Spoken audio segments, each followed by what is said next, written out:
도스토옙스키는 우리에게 무엇을 말하고 싶었는가? 1821년에 러시아의 모스크바에서 태어난 그는 그의 나이 16세에 자애롭고 인자하고 온화하신 어머니가 폐결핵으로 사망하였다. 17세에 공병학교에 합격한 도스토옙스키는 기숙학교에서 3년간 기숙사 생활을 하였다. 졸업 후 육군 소위로 임관하여 복무하다가 1844년 23살의 중위로 제대를 하였다. 제대 이유 중 하나는 군인 월급으로는 도저히 본인 스스로의 용돈을 감당할 수 없어 유명 작가가 되면 일확천금을 벌 수 있다는 환상에 빠져 소설을 쓰기로 한다. 제대 후 2년 만인 1846년 드디어 첫 소설을 발표한다. 약관 25세의 나이에 자신이 맨날 돈도 없고 가난하다고 여겼던지 첫 소설의 제목도 가난한 사람들이다. 이 소설이 공전의 히트를 하는 바람에 신출내기 작가인 토스토옙스키는 당당히 중앙문단에 진출한다.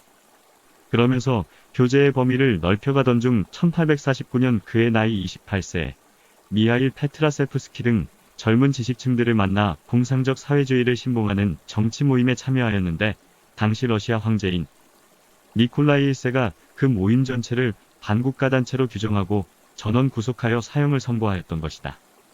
당시 러시아 황제 니콜라이 1세는 1825년 12월 6일 주기일 당일 데카블리스트의 난이 일어나 바로 평정을 하고 제정 러시아를 집권하고 있는 황제가 아니던가. 자라보고 놀란 가슴, 소뚜껑 보고 놀란다는 격언이 있듯이 그런 모임을 사전에 눈치채고 젊은 청년 33명이 어느 한 장소에서 독서 토론을 하고 있던 중 느닷없이 잠입한 보안요원에게 잡혀갔던 것이다. 불온서적 탐독 혐의로 보통 같으면 벌금형 정도이나 완전히 시범 케이스로 잡혀갔던 것이다.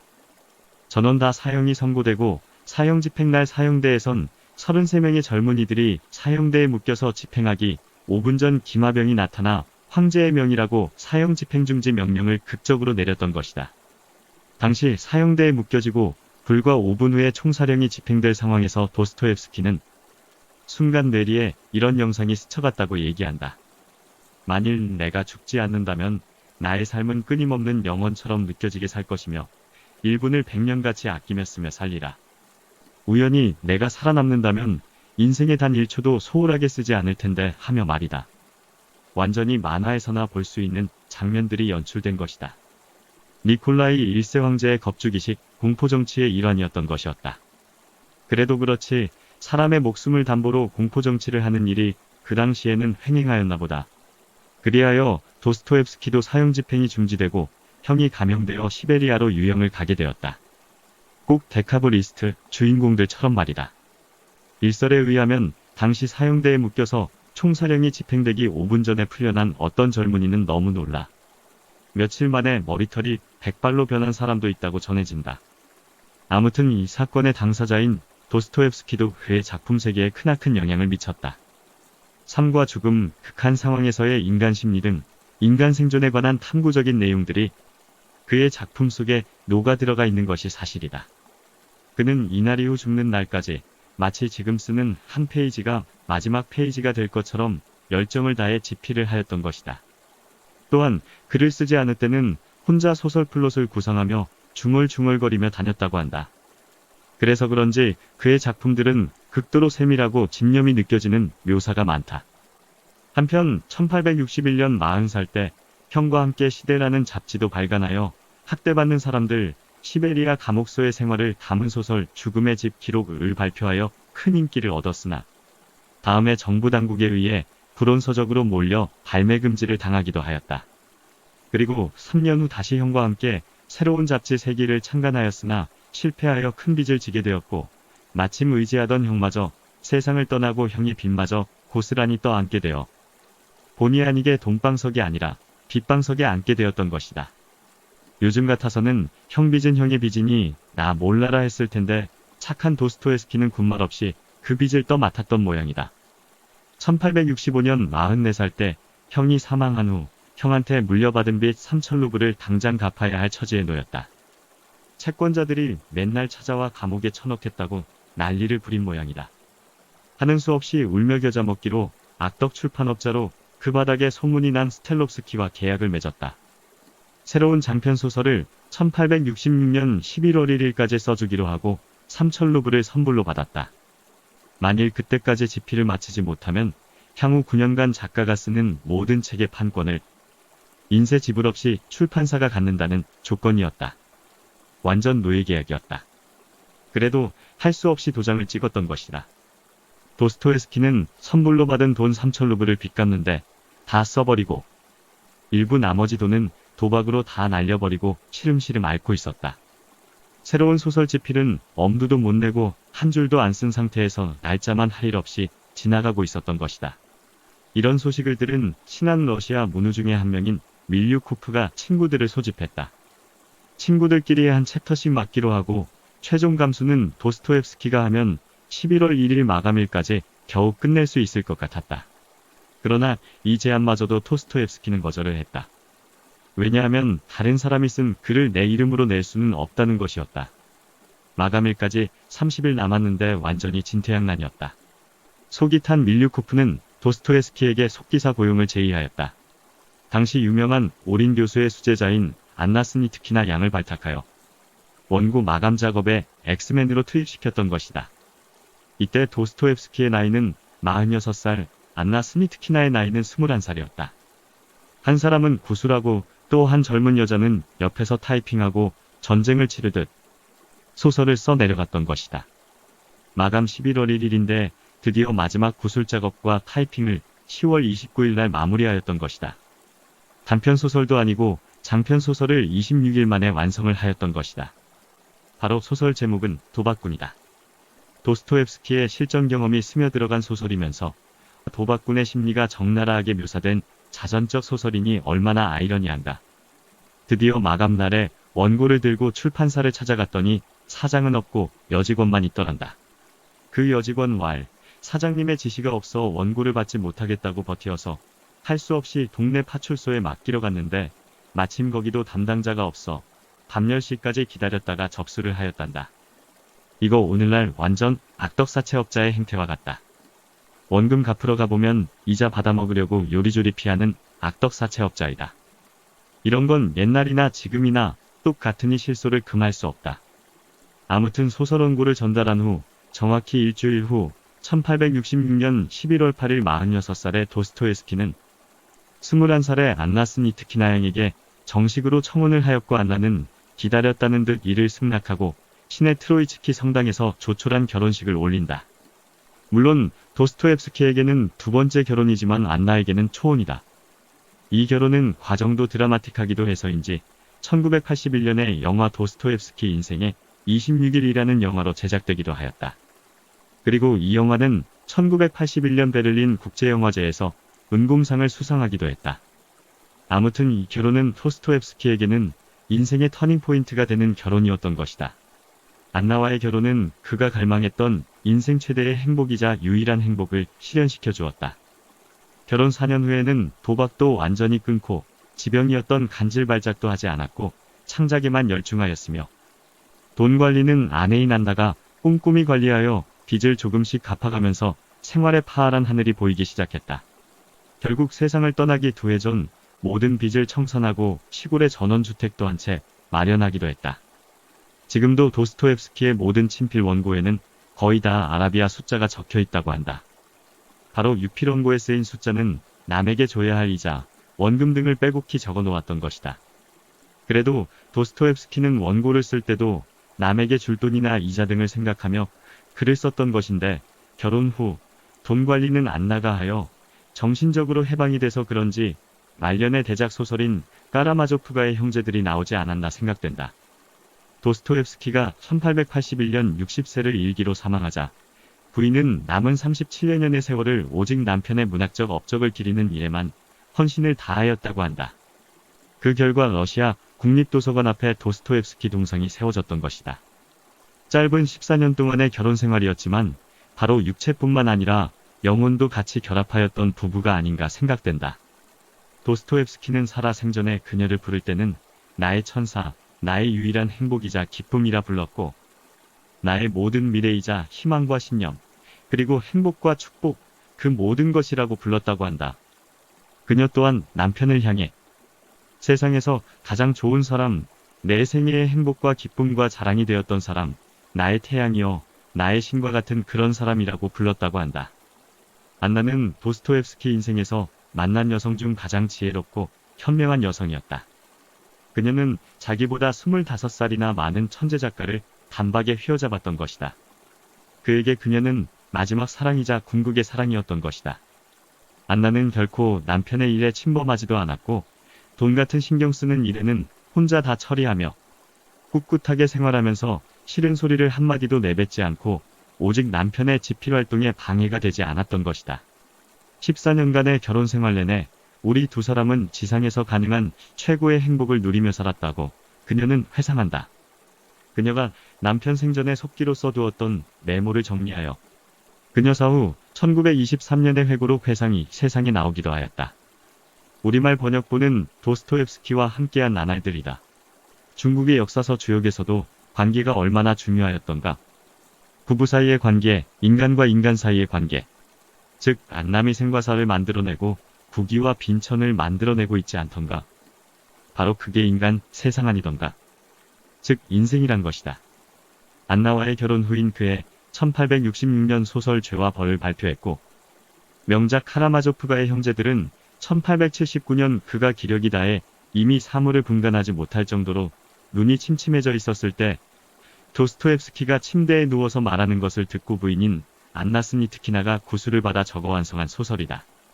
그로부터 몇 달 후 1881년 1월 28일 폐동맥 파열로 60세 나이로 사망하였다.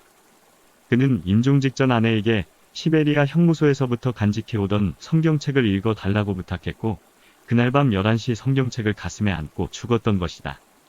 바로 그 성경책은 데카브리스트 주인공의 부인 2명을 우연히 시베리아에서 만나 그 부인들이 성경책 앞장에 십루블을 숨겨서 용기를 잃지 말라고 도스토옙스키에게 건네준 성경책이다. 당시 십루블은 소세마리 값이라 한다. 유해는 같은 날 페테르부르크의 알렉산드르 네프스키 사원묘지에 안장되었다. 도스토옙스키가 28세부터 33세까지 시베리아 감옥에서 몸소 겪었던 죄수와 민중들의 생생한 삶이 그로 하여금 사회주의자에서 기독교 인도주의자로의 사상적 변화를 겪게 만든 게 아닌가 생각된다. 다시 도스토옙스키의 젊은 시절로 돌아가보자. 아무튼 평소에 씀씀이가 심했던 도스토옙스키는 아버지가 보내준 한 달 용돈은 일주일이면 바닥이 나고 3주 동안 궁핍한 생활을 해야 했던 것이다. 아무튼 도스토옙스키는 평생을 돈하면서 인생을 살았다. 의사였던 아버지가 돌아가시고 난 후 형제들 중 유일하게 일시불로 받은 유산은 얼마 안 가 바닥이 나버렸던 것이다.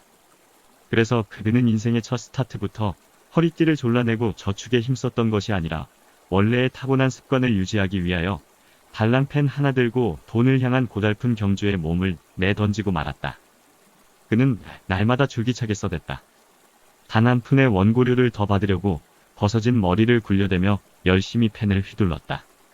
이건 한가로이 서재에 앉아 극적대는 낭만적인 서사시가 아니며 조선시대 양반들이 정자에 앉아 논일며 짓는 풍류시조도 아니다. 정말 돈을 벌기 위하여 주구장창 썼다. 지필이 아니라 노동이 가까웠다. 돈이 걸려있기 때문에 비가 오나 눈이 오나 기쁠 때나 슬플 때나 글을 썼다. 자기에게 주어진 어떤 상황에서도 글을 썼다. 전천후작가라는 말이 괜히 나온 말이 아니다. 놀라운 피력이나 작가의 영향 같은 사치스러운 말은 하지 말자. 그냥 먹고 살기 위해 글을 썼다. 완전 생계형 소설가였다. 그러나 우리의 천재는 기발한 생각을 한다. 이렇게 고생을 할 게 아니라 한 방에 돈을 벌 수 있는 방법을 고안해내게 된다. 드디어 본인의 인생이 돈의 굴레에서 벗어날 방법을 찾아낸 것이다. 그렇다 바로 도박이다. 까짓거 못할 게 뭐 있어 하며 호기를 부리며 과감히 도전해보기로 한다. 우리의 천재는 이 흥미진진한 아르바이트 덕분에 빚의 액수는 눈부시게 늘어났다. 불행 중 다행으로 인생에서 만난 마지막 반려자이자 현명하고 지혜로운 부인인 안나 스니트키나 덕분에 간신히 빈곤과 빚의 굴레에서 벗어났다. 그리고 삼시세끼 먹고 사는데 지장이 없을 정도에서 생을 마감했다. 흔히 말하기를 먹고 살만하니까 죽음을 맞이했던 것이다. 정말 처절하게 돈과 싸워가면서 한평생 글을 쓰면서 한많은 인생을 정리하였던 것이다. 참 허무하다는 생각이 든다. 좀 더 오래 살아 다만 5 내지 10년이라도 평안하고 온화함 속에서 인생을 마무리했으면 어땠을까 하는 생각이 드는 이유는 뭘까? 신이 둘만의 사랑을 질투를 했나? 참으로 아쉬운 인생이란 생각이 든다. 그렇지만 우리 천재의 인생은 아마 돈의 굴레에서 벗어나 어느 기간 동안은 평온했을지 몰라도 또 다른 빚의 굴레에 휘말려 들어갔을지도 모른다는 생각이 드는 것은 나만의 기우일까? 그래서 도스토옙스키의 모든 소설 중에 어디를 펼쳐보더라도 돈 얘기는 반드시 나온다. 이것이 도스토옙스키의 일관성이다. 돈이 있는 곳에 여자가 있고 여자가 있으면 치정에 휩싸이고 폭력이 있기 마련이다. 이런 면에서는 도스토옙스키에게는 소설의 소재는 무궁무진하였을 거라고 추측한다. 돈이란 소재 자체는 가장 통속적이지만 가장 철학적일 수도 있다. 먹고 사는 문제는 생과 사의 갈림길이기 때문이다. 중국 노자의 말대로 양 대립면의 경계에 서 있을 때만이 진정한 인간의 지혜와 통찰력이 발휘된다고 하지 않았던가. 그렇다고 하면 도스토옙스키는 평생 긴장감을 풀지 않고 인생을 산 결과가 되는 것이므로 그리 나쁘지 않은 삶 같다는 생각은 든다. 물론 정신적으로 육체적으로 고달프기는 했지만 말이다. 도스토옙스키가 말하는 돈이란 무엇인가? 첫째, 돈은 자유다. 소설 죽음의 집에서 돈은 주조된 자유다라고 말한다.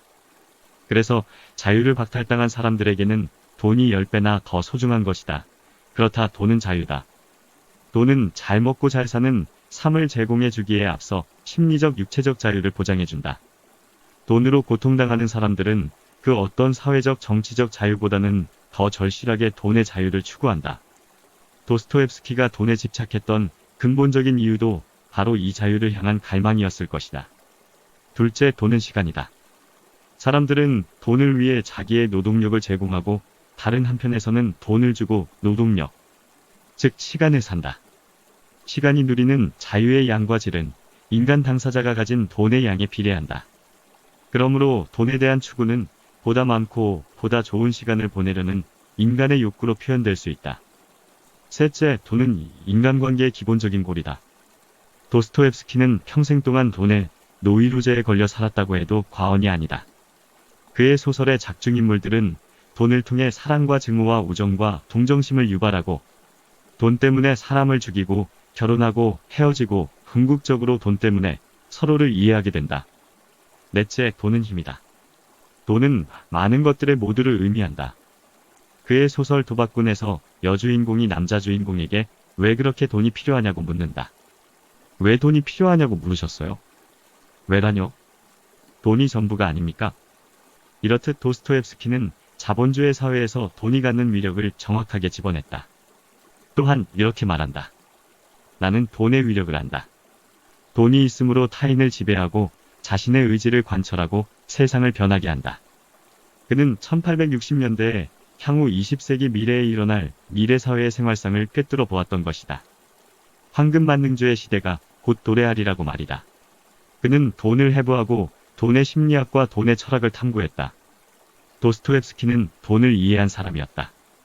돈을 정확하게 읽어낸 사람이다. 그리고 사람을 읽었고 사회를 읽었다. 이 천재적인 작가는 돈이 삶의 아주 중요한 요소 중의 하나라고 역설한다. 그리고 본인 자신도 돈을 항상 필요로 했다. 당시가 19세기 말이니 정확히 2세기를 앞서서 내다보고 한 말이다. 그래서 도스토옙스키는 21세기를 예측하고 대변한 심리학자이고 예언가이다. 도스토옙스키 사후 수많은 세계 유명인들은 그를 이렇게 평가했다. 독일의 허무주의 철학자 니체는 이렇게 말했다. 그는 내가 누군가에게 무언가를 배운 유일한 심리학자이다. 그는 내 인생에서 만난 멋진 행운 중의 하나이다. 이런 심오한 인간이 천박한 독일인을 하찮게 평가한 것은 지당한 일이었다. 러시아의 소설가 막심 고리키는 그에 대해 이렇게 말한다. 도스토옙스키는 러시아가 낳은 악마적인 천재다.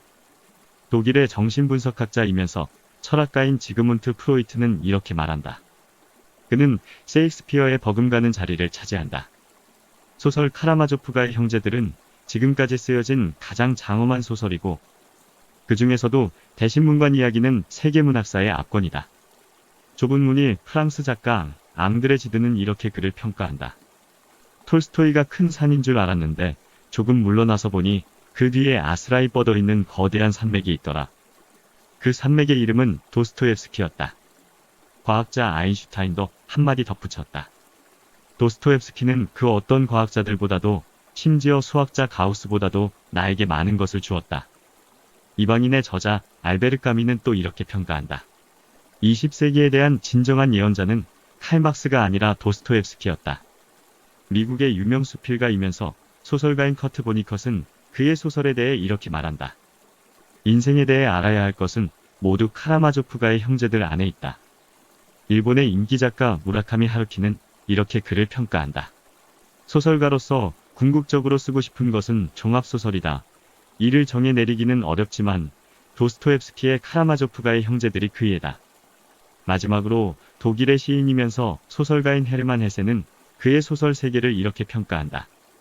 삶 전체가 그냥 타는 듯한 아픈 상처로 느껴질 때 절망을 느끼고 희망이 없어 죽음에 대해 어렴풋이 머리에 떠올릴 때 우리는 도스토옙스키를 읽는다. 인생이 비참함으로 가득 차서 망연자실 모든 것에 끈을 놓고 싶을 때 우리는 비로소 무시무시하고 산전수전 다 겪은 위대한 작가가 내뱉는 한마디에서 다시 희망을 읽는다. 감사합니다.